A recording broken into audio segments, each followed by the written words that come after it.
Of course, there are other options, though. Worth noting that KDB is on penalties, and I know you've got some interesting stats about that. But of course, Ings is now on penalties as well, and Ings face some real whipping boys in West Brom. Just before we talk about Ings, because in a way, Ings is sort of could be the differential captaincy of choice this week compared to say KDB. But you had some. We were talking off air just now. You were talking about penalties and KDB. So that Leeds give up quite a few.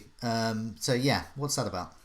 Yeah, well, I mean, so Leeds have given up more penalties than anyone else so far this season. I think the total is three. And this is a season when penalties are just coming out of everywhere. It's just ridiculous. I mean, okay, but when I say ridiculous, I'm not complaining. I love it. I know it's a topic of contention for a lot of people. They think there's too many penalties. Well, um, that's just how it goes. That's the season we're having. As fantasy managers, rather than complain about the trend, identify the trend and capitalize on it. So that for me makes is just another feather in KDB's cap for his credentials this week. But of course, as you mentioned, also for West Brom as well, because they've conceded two penalties as well, and Ings is obviously taking them for Southampton. I think penalties may become more and more of a factor in these captaincy discussions each week because I think that's why a lot of these players are scoring so highly. So yeah, I think I was reading there's been 20 so far, which I could yeah, scarcely believe. yeah. But basically, yeah. I mean, if footballers will go and have arms, then obviously there's going to be some penalty awarded under the new rules or new interpretation of the rules. Yeah, Ings looks to be on penalties over Ward Prowse. That elevates him. So he's 8.5 this season.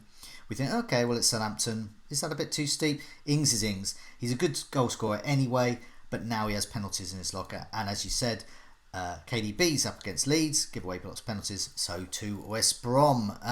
Yeah, looking really. I think he's a really good differential captaincy shout. If you had enough of the heavy hitters, go for Ings. I think. And what really appeals as well. I've got this other slide up of the Whipping Boys slide, and that just shows that West Brom are in currently a league of their own. So they've conceded 11 big chances. Their expected goals conceded is getting up to 9. Meanwhile, the next worst is Leeds in terms of their expected goals conceded is getting on for 6. So then you've got Newcastle, Wolves, Arsenal, and then Fulham as the sort of also rans. But West Brom currently in a league of their own, Mm. and I think target someone who's playing them. We did that last week. Famous last words with Werner. Come on, let's go for it this time. Yeah, Ings. I think yeah. I mean, a couple of things to talk about on West Brom. As you say, are so bad. Anyone who watched Fulham on Monday night will have seen just how annoyed Jamie Carragher was with the defending that was on display at Fulham, and he's convinced they're going down, right? But we can see even in these stats that Fulham's defense is still better than West Brom's defense. If you think the Fulham look bad, my goodness, like yeah, the XGC for West Brom is actually just over double that Yeah. of Fulham. Obviously, that includes two penalties, but don't give them away, and then that's not going to go on the XGC. The other thing, of course, is they conceded 11 goals in their first three games.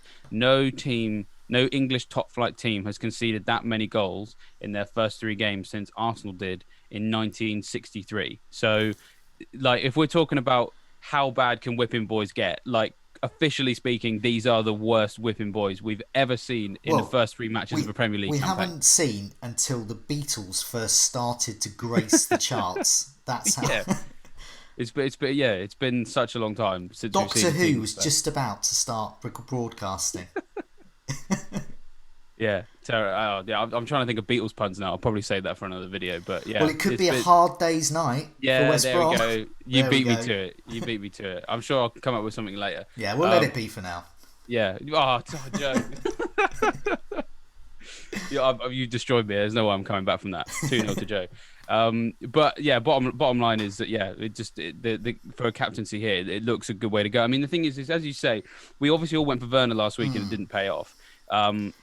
But Chelsea still scored three goals. Yes, West Brom scored three of their own. I mean, I think what happened in the first half was that I think Chelsea were just so shell shocked from giving up just really easy chances And because who expects to be 3-0 down to West Brom inside the first half an hour? It makes life very hard. But also, it made life easier for West Brom to defend that situation, because I think when you're the home team and you haven't had a good start to the season and you've got attacking players in your team, then there's pressure on you to kind of venture forth and try and do something, right? Which is perhaps maybe why they've conceded a fair number of chances, because this isn't a team that tries to sit compact. We've seen that with Leeds as well. It's just this team is worse. So, but when you go 3-0 up, when you haven't really had to work for it, it's really easy just to be like, okay, well, we'll just stick everyone behind the ball and go from there. So then it took some real tactical sort of like changes from Lampard to break through that. But once he did that, he did break through and they scored 3 goals. So the chances of West Brom going 3-0 up inside the first half an hour against Southampton, I think, are quite slim. Yeah. And because I think Southampton's defence is if they deploy the back four like at the right level of the pitch rather than basing it on the halfway line as they did against Spurs, then they should be fine. If anyone who's worried about, oh well, I captained Vernon last week and it didn't pay off, maybe I shouldn't captain a Southampton player this week, I don't really think it's. You can't really expect the same kind of. This is what I was talking about mitigating circumstances earlier. I don't really think you can expect those same factors to then have an effect on the same match. And also, I think it partly goes back to the role in the team. Werner's being essentially asked to play maybe the Pulisic role, maybe the Giroud role. I mean, none of these are Werner roles. So at the moment, Chelsea, they're getting themselves sorted. Ings is playing the Ings role. Southampton have an Ings role. No way he's getting pushed out. It's a Danny Ings. He's already in it. And he's been doing it successfully for well over a season now. So, yeah, different circumstances, different type of player, different teams. Yeah, I think he's really good. Jamie Vardy, though, talking of penalties, he's on penalties and he keeps scoring them. And it looks like if you're expected goals fans and you look at those stats, it just says he's just not shooting. Why should we get him in? Well, he's the leading goal scorer. He could possibly get the golden boot again. He just gets penalties and he's massively clinical. So the very, very few chances he has, he will score. He's a top striker. England could do with someone like that. Yeah, we could. Yeah. But yeah, he scored a hat-trick against Man City. He may have a hit. Well, he seems to have a hit problem, but it's being managed in a sort of Ledley King site of let's manage him, but then we can patch him up and get him out every week. And I said, don't bother with the stats. The thing that worries me about Vardy is not Vardy, it's West Ham. And West Ham are not whipping boys. They're actually they're looking quite tough, as Wolves found out. What do we think? What do we think of this one? Yeah, it's tricky. I think this is one I'm going to steer clear from in terms of any of going in on it. I'm not going to sign a Leicester player this week, I don't think. And so I don't think I captain them. I think was it the first game? After one game, West Ham were in a really bad position. Defensive stat wise, they'd been completely outplayed by Newcastle. XGC was really bad, even though they didn't concede any penalties, and they just looked all over the place, right? And then they went to Arsenal, and for spells of that game were the better team, and then they've just absolutely detonated Wolves. Who saw that coming? That's about as coupon busting as it gets, and embarrassing for me, according to some people on Twitter, because I've been banging on about how good Wolves' defense has been for ages, and they just get destroyed. Well, it was though. You weren't wrong. It was. During lockdown, they were incredible. All I was doing was quoting stats. They've just completely decided to forget about them, the Wolves players themselves. But the whole point is that West Ham are unpredictable, right? Who knows what West Ham's going to turn up, because they can get outplayed by Newcastle. And then go and destroy one of the best defences in the league, 4-0. So that for me is a big factor in that. And in terms of the improvement that they've made since the opening weekend, as you said, they were in the top or either the bottom 2 or 3 for XGC over the first game. Now we're 3 games in, they're actually in the top 6. Their XGC so far is 3.14. Only 5 teams have got better scores than that. And 2 of those teams are teams who've only played 2 games. So that's why their XGC is lower. Yeah, it's a tough one, and with Vardy, the thing is, in a usual season, I'd say a player who's not shooting that often, except for when he gets penalties, I'd normally stay clear. In a season where penalties are getting given all the time, it makes him a more attractive candidate. Yeah. But because West Ham are either improving or unpredictable, neither of those things scream massive win. No. Now there might be a massive win. And the thing is, I'm sure there'll be people who'll be like, "Oh, I didn't captain Vardy because of what you said." Yeah. But the bottom line is we don't have a time machine. We can't predict 5-0 wins that come out of nowhere. All we can do is look at the stats that we've got available to us right now, and they're Exactly. not screaming a thrashing. So for No. me, I just avoid it. No, definitely. I got a picture of Werner up here. I mean, we sound like, well, I'm definitely not going to captain him again for a while. I don't even want him in my side at the moment until Chelsea sort themselves out. I mean, they have a reasonable fixture though against. Well, I say they're at home to Palace. It's another London side, so the unpredictable may happen. But Palace once again, and no pushovers. Roy Hodgson will have them set up well. It screams to me Werner could score, but I can't see a massive score here. And I don't know. I don't know with Chelsea at the moment. Their defence maybe, but in terms of Reece James, in terms of attacking threat there. But even then, I don't know. I'm just not interested in Chelsea at the moment. Yeah, I still have Werner and Havertz, and I don't know what my decision is going to be on them transfer wise this week, which obviously is why I'm not going to captain either of them for this game. Yeah, going back to mitigating factors on him, I think I'll still insist he was unlucky in that game because he hit the bar in a game when I think he hit the bar when they were 3-0 down or maybe 2-0 down. So at that point, pressure's on. You're not thinking about your shot in quite the same way. You're not going to be as ruthless, I think, if you're not getting too many chances and then one pops up all of a sudden. Oh, I've got to hit this and hits the bar, right? So had that game played out in a way where Chelsea didn't give up a 3-0 lead in the first half an hour, I think he probably would have got something.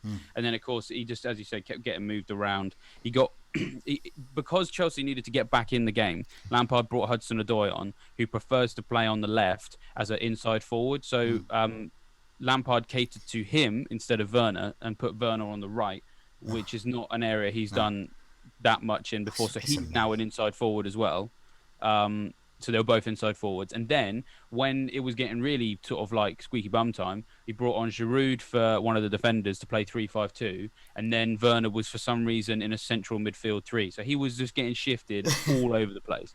Oh my God. I will still maintain that is that's an event that happened kind of in isolation. That happened because Chelsea needed to break down a back 9, a 5-4. It was a 5-4-1, playing everyone behind the ball because they were 3-0 up, and it called for desperate measures. Yeah. It's not going to be the same for this Palace game. I think the way that Abraham's played, he's earned himself another shot playing centre forward.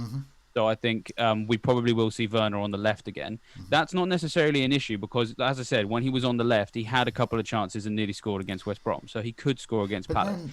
Then, I was just thinking when Pulisic comes back, just thinking ahead with Chelsea. Yeah, that's when Pulisic comes back, then where does Werner play? Yeah, another good point. I don't know what Werner is now for Chelsea.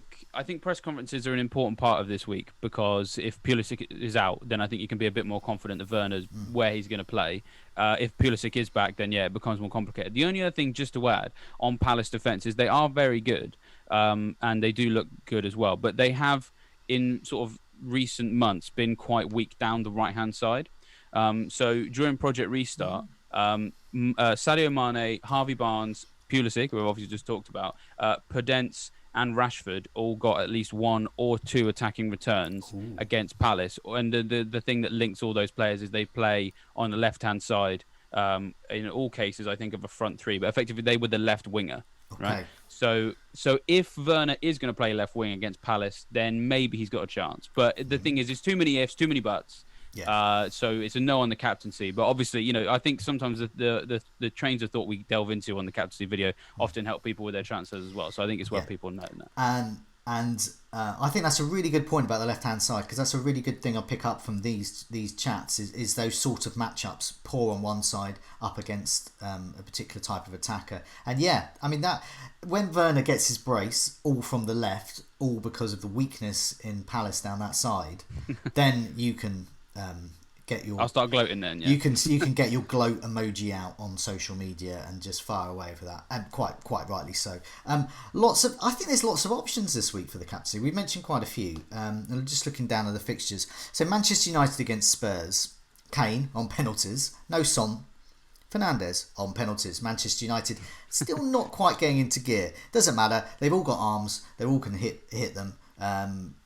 They could end up with a brace each of penalties. And all scored after the full-time whistle, of course. All scored after full. I mean, maybe Fernandes is still scoring penalties to this day, and it's 10-2 to them. But yeah, I think they're good options. Son out though. That looks like a bit of a blow. I don't know what Mourinho's going to do with that. Go more defensive, I would imagine. Yeah, I mean, I suppose. I mean, plenty of players who can come in, like maybe Gareth Bale. I mean, there's hardly a downgrade. I mean, I don't know what his fitness situation No. is, but Bale is so on my radar. It's mad. Like, I mean, people were saying, "Oh, too expensive." You know, for point 0.5 cheaper, you could have Son. Well, not anymore. No. So who cares? So, I mean, we'll see what happens with Bale, fitness wise. But once he gets involved, I think in a couple of weeks' time or a couple of months' time, whatever, there will be a time this season when Bale is very much in the Yeah. captaincy conversation. So, yeah. Definitely. Now, Aubameyang. I mean, I've ditched him now. Many people have as well. The fixtures just aren't that great for Arsenal. I'm still not sure about him. He is. I mean, FPL have got it bang on. He is a midfielder, and it's Lacazette might be the Yeah. one to get. Yeah. And the reason I mention this is because Arsenal against Sheffield United, Lacazette's likely to start up top, assisted by Aubameyang. We've seen the damage Aubameyang can do. It's a home game against Sheffield United. Sheffield United aren't looking great at the moment, particularly at the back. O'Connell, I believe, is out Yeah, that's right. Whole season, I think. whole season. So Yeah, devastating blow. I think Lacazette and or Aubameyang are good differential captaincy options, maybe. I mean, Lacazette's not blanked yet, No. and should have scored a hat trick at Anfield. So Yeah. if you're going to get that sort of chances there, then against a Sheffield United team that's I think a team like Sheffield United, when they're one of these teams that I don't know, I don't want to say they're going to go down, but it can be quite easy if one little thing goes wrong in a team that was very consistency in terms of selection, especially at the back last season, then it starts to sort of confuse things a bit. I think Ampadu actually could be a guy who can play the O'Connell role quite well. Okay. I've actually watched him play football since he was 15 down here in Exeter, and Right.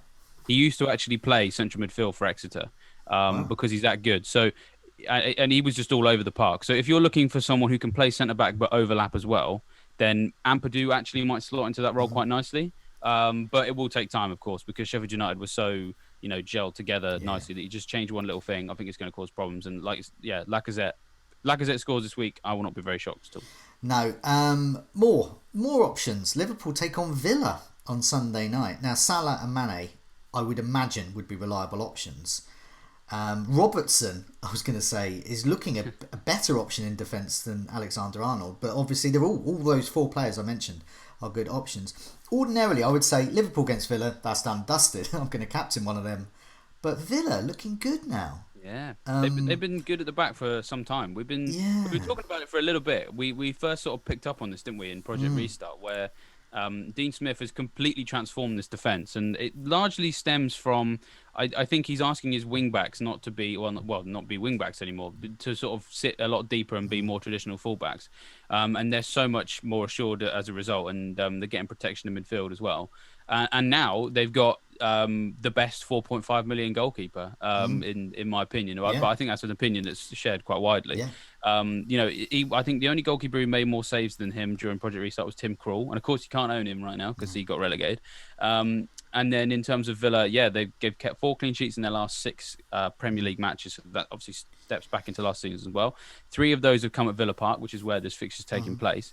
Their stats are, quite nice as well. They've only conceded 1 big chance so far, which is the best in the league. They've only played 2 games, but still, there are teams that have played 2 games and not doing as well as that. Their XGC is 1.65, which I think is one of the best. I think that's top 5 again. So Liverpool may have the tools to get through here, right? Yeah. But as we always have to remember with these captaincy conversations, it's all about what can you predict with the greatest degree of certainty. And Man City against Leeds, who are just shipping chances because they play really attractive football, or Ings against West Brom, you'd put more money on that paying off than Liverpool absolutely running away with it at Villa Park. So I know that Salah's still probably going to be popular this week. I think Mane will be as well. But I think that that's a much riskier pick for the captaincy this week than I think people realise. I think it is too. Could be a clean sheet there for those with a double Liverpool defence, or even a treble like Karam on the Scoutcast last week. Yeah, wow, doing ever so well with his treble Liverpool defence. Finally, Jimenez. Now he let people down West Ham. Wolves did against West Ham. He scored. He put the ball in a goal, didn't he? Yeah. He's against Fulham. And the chairman of Fulham has come out and said, I'm sorry we're rubbish. I wish we had better players. That's going to go down really well for their centre-backs. Yeah. So anyway, that's what the centre-backs are going into, full of confidence there against Jimenez. I'm expecting a much better performance from Wolves there. I think Jimenez, we've called him the postman before. I don't think he's captaincy material though, but he's usually a reliable pick. Yeah, I think so. Yeah, I mean, if we're going back to Beatles puns, if you do want Jimenez to deliver this week, then send him a letter, please, Mr. Postman, and I'm sure he'll deliver. Just before we go, anything else? We've mentioned so many players. I think there are a lot of options this week. But is there anyone else you wanted to? I mean, we haven't mentioned Everton as well. Calvert-Lewin, the Lineker of the North. Dominic Calvert-Lineker, yeah. I don't want to, heap too much praise on your team, Joe. Don't want to get you too excited on the video, but I don't know. Brighton defensively do look better than they did before. I know they conceded 3 goals against United, but I think we can all agree that they did not deserve those goals in a way that I don't say to be vindictive of Man United, but Man United just don't look that good yet. So I think they went to Everton went to Palace, and it was predictably sort of cagey against a team that can defend. I think that'll be the same with Everton. I know it's with Brighton. I know it's at Goodison Park, so I think that favours them slightly. But Brighton are a team that will attack Everton. They'll cause them a lot of problems. But with the back three, I think you've got makings of a good defence there. It will take a little bit of a while for it to all kind of like mesh together and become a productive defence fantasy-wise. But it's hard for me to say that Everton are going to run away with that. Yeah, I think there's going to be goal. I mean, Trossard, Maupay. I think there's some really good options there, attacking options for Brighton. Possibly not captaincy material though, but Rodriguez has the chance creation to unlock them, and Calvert-Lewin is basically he can scuff in a shot at a yard, half a yard, you name it. He's got that full range of 1 yard shots, but that's all you need. I mean, I was speculating on social media recently about, imagine if Gary Lineker was in FPL and everyone going, he can't keep up these scoring, it's just 1 yarders, 2 yarders. Well, that's what he did, and that's why he was so prolific. And I'm getting those vibes from Calvert-Lewin, definitely. Just before we go, just want to mention the members area. So a lot of the stats we've used, expected goals conceded type of stats, have been useful. One thing I've been looking at a lot this week is the comparison tool as well to compare players. Robertson Alexander-Arnold is very interesting, by the way, perhaps not for the captaincy, but there could be some options there if you're looking at, say, for example, comparing KDB to Ings. That would be an unusual one, but you could compare them on there, and you could also have a look at the stats for their defences there. We've already spoken a bit about West Brom and Leeds defence. But for now, David, thanks so much for joining me, and good luck with your captaincy decision. Yeah, cheers. Thanks very much, Joe, and hello, goodbye to you.